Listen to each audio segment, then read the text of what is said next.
Biden could attack the West and the world in many ways. Cyber warfare is a real threat, and President Biden is urging U.S. companies to make sure their, quote, digital doors are locked tight. Ground 4's Gayle talked with tech experts on what can be done to try to stop these hackers.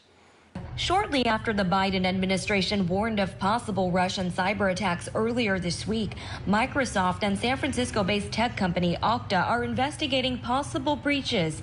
NVIDIA in Santa Clara was targeted last month. What you've seen in the news cycle in the corporate enterprise world is a weakness that almost every company on the planet has. While there is no evidence that Russia is behind the recent incidents so far, experts say vigilance is imperative.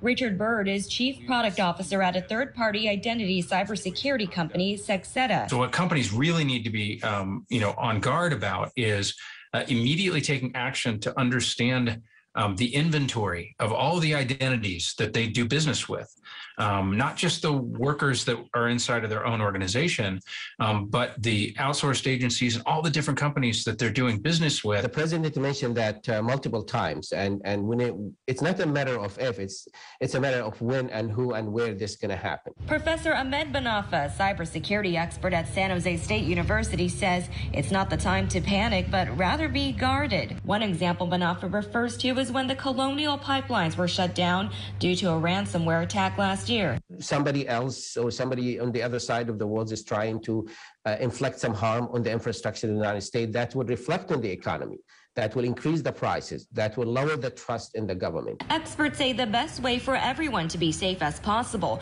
is to update software on all devices like your smartphone, tablet, and laptop. Turn on two-factor authentication to secure accounts. Avoid suspicious phishing emails. The weakest link in any system is the human factor. I mean, everything started with a click on a phishing email, a click on a link that you're not supposed to click, or a click on an attachment. Gayle Ong, Ground 4 News.